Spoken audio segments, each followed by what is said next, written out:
Hi, this is Nick. In this video, I will show you how to use the date filter to select one year and then compare it to last year automatically. And also you can create two cards to show the years and put them on top of the column headers to make it more user-friendly. Step 1.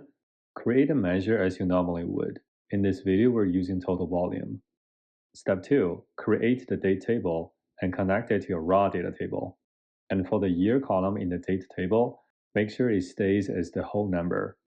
Step 3. Using a function called same period last year, we need to create a measure to get the last year. Step 4. Create one more measure to get year-over-year comparison. Step 5. We need to create a matrix using the three measures created in step 1, 3, and 4. Step 6. Set up the icons for year-over-year. Make sure for step 6.5, we use the measure created in step 4 for year-over-year comparison.